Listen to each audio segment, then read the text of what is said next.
The only thing I would like to say is a question that I would like to ask is how on earth could he compile 13 guns? How can that happen? You know, they talk about gun laws, they talk about gun control. Every time something like this happens, they talk about it and nothing is done. I'm not trying to say that that's the blame for what happened, but if Chris had not been able to get a hold of 13 guns, it wouldn't have happened.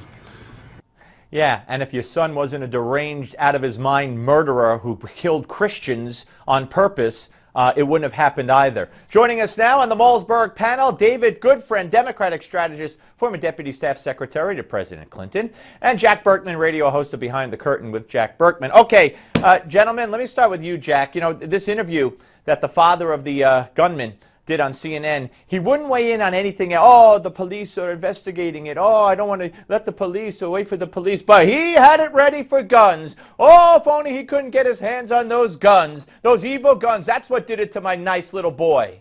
Oh, of course, of course. You know, you'll notice President Obama, I'm sure you've noticed this, Steve, they ignore the previous shooting in Virginia. This is one they want to focus on because the last shooter happened to be African-American and gay. It doesn't fit into their base. They swept that aside, but this they want to blow up all over the news. This is one they like. They're going to blow this up. This is going to be their campaign theme.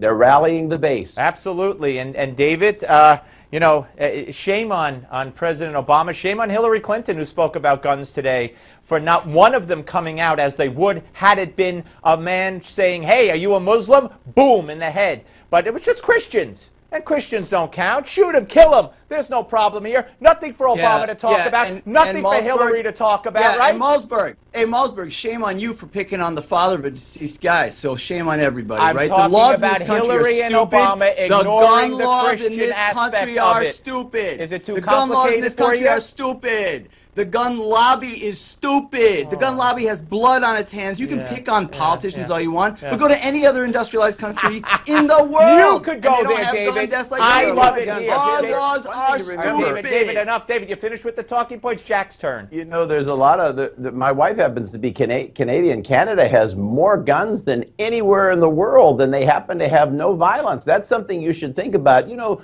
the other anywhere in the world, that's an inaccurate statement. Per capita, Canada is actually the most heavily armed country in the world. That's factual. The other thing you need to think about is there are so many gun laws on the books. You and I couldn't sit here and tick off all of the federal and state gun laws that happen to apply to this situation in Oregon. It would take hours to even go through them. None of them are even. Is there an ammunition regulation? I don't believe there is. All right, David, I want to know what law, because the president hasn't named one. Hillary said she's going to use her executive power. Ooh, we can't wait for that. What law is the president proposing? Has the president proposed? Has Hillary proposed?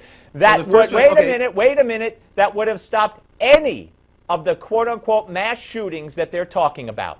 Sure. So, number one, former and deceased Senator Daniel Patrick Moynihan had proposed a law to regulate ammunition. He said there are already 300 million guns. You're not going to get rid of all the guns, so we should regulate the ammunition. That's never been done. Number two. What does that mean? Wait, what does that mean? Oh, you asked me to list them. I'll list them more. What does that mean, regulate ammunition? What does it mean? Here's exactly what it means. In order for a deranged lunatic to go and use a gun, the gun has to be loaded with ammunition. That ammunition has to be purchased. It's sold at Walmart. It's sold at gun shows. Yeah. That ammunition can be tagged, licensed, taxed, you name it. Do it what we all do when we want to regulate alcohol, when we want to regulate tobacco. But because of crazy... All right, Jack, David, you don't know what... David, laws, we don't do that. Go ahead, Jack. Go ahead, Jack. The one thing you have to remember about gun control, the liberals believe in big government. The road to Hitler, the road to Stalin, is where you collect up all the guns in the society, take them out of society. That is the road to an authoritarian society. The framers understood that one way to prevent a dictator from coming to power was that citizens would retain arms, and a lot of arms. You do that, and you'll never see a Hitler or a Stalin installed in this country. Take them away. We all know that handguns could beat a nuclear weapon. That is the stupidest argument your side has. It is stupid. It is so dumb. You like that word, don't you, David? That's very. It makes it real highbrow here. Stupid, dumb, stupid, dumb. Regulate ammunition so that if a guy walks in and has no history of mental illness that anybody knows about, there's going to be a little red flag that automatically pops up and says, "Oh, danger, Will Robinson, danger, danger!" Right?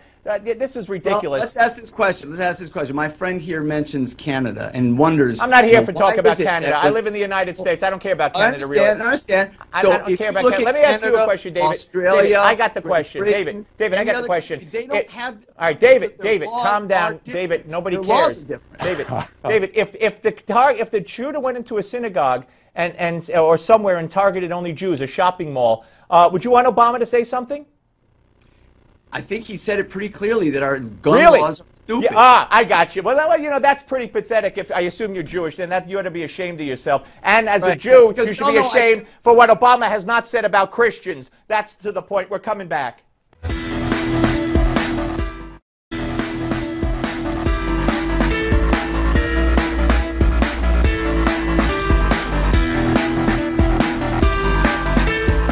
I'm not a masochist. And if I was dropping in the polls where I saw that I wasn't going to win, why would I continue? And it's funny, maybe it's like not like me because it's the power of positive thinking. I'm a very positive person. I'm a positive thinker. But the truth is, I'm a realist. If I were doing poorly, if I saw myself going down, if you would stop calling me because you no longer have any interest in Trump because he has no chance, I go back to my business. I have no problem with that. I love the third person. Anyway, well, some of the greats have done that. You know, Michael Jordan, always talked about Michael Jordan. Rejoining the panel here is David Goodfriend and Jack Burkman. And Jack, you know, he's told it to CNBC on Friday. He said it over the weekend a couple of times. Why do you think he's suddenly giving himself this out, if you will?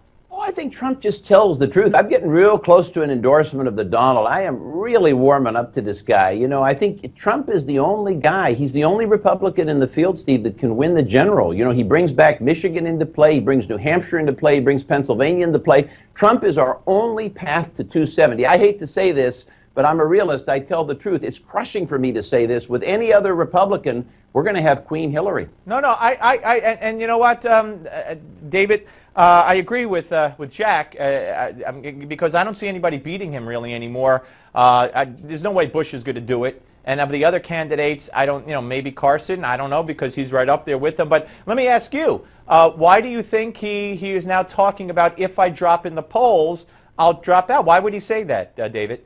Well, I think he's saying that he's more than just a flash in the pan, that he's actually got staying power, that he's remained at the top of the pack, and that he intends to stay there, that he's not doing this on just some sort of lark. He actually has the desire to become president. But I just want to, I've looked at the averages of polls on realclearpolitics.com, which is an excellent kind of aggregator of all the polls. And in the head-to-head matchups with Hillary, actually the closest margin that I've seen is with Bush. In other words, she beats Trump pretty handily in overall nationwide polling head-to-head. Bush actually edges her by a half point. That's true, the David. Problem is that Bush remember is the overall not polling. Yeah, but Jack was right. Jack was right. New Hampshire, he beats her in New Hampshire, or they're very close. Also in Iowa. I mean, there's different places. So you're both right to an extent, but it's very interesting. I want to move on to this Afghanistan situation. The bombing of the Doctors Without Borders. And you know what? Here again is the double standard, the horrific double standard. First of all, Jack, if this had been George W. Bush's administration, this would have been Abu Ghraib all over again. Oh, they would have been calling for his impeachment investigation. And secondly, secondly, you know what? They were shooting at the people, at the Afghan soldiers or whatever from this building. That's what the Palestinians do. That's their playbook. That's all they do. So they hit back. That's what Israel does. When Israel does it, Obama's got his spokesman out there in 2 seconds condemning it. Jack? Obama, there's so many ironies. First of all, Obama has the worst foreign policy in U.S. history. He overwhelmingly has the worst Mideast policy in U.S. history. The problem in Afghanistan, Obama has made it his war. The big problem is he's trying to define the whole country as Taliban. Obama's administration is so out of it, they don't know what the Taliban is. is they've reached the point where they don't know who to shoot at because they're so inept. But you're right, if this has been a one-day story, two-day stories, it's already out of the establishment media. This would be going on. If you had Pelosi in Congress, there'd be hearings. This would go on for months. What about it, David? Yeah, I think that this is a horrible tragedy. I don't see why the press has stopped talking about it. They should talk about it. And I think the culprit here is this misbegotten belief that the United States, through high-powered explosives, can just wave its hand in the Middle East and get what it wants. That's been proven inaccurate over and over again. And I think that Afghanistan, Syria, it's just a disaster zone, the entire region. I will say this.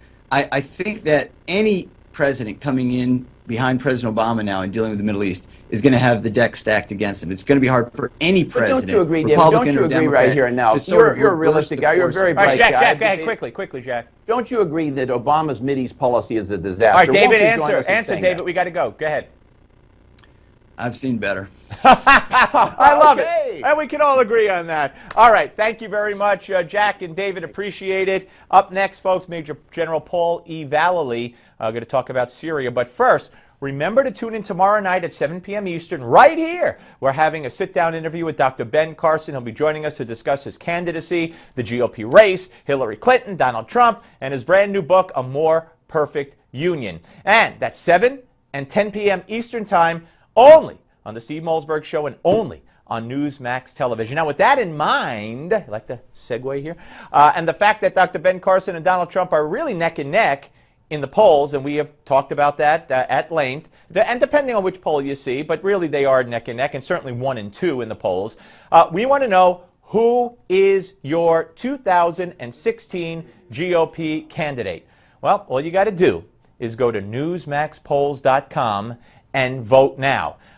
We give you these polls from time to time. We really appreciate your input, and isn't it interesting to find out what you and your fellow viewers are thinking? So go to newsmaxpolls.com.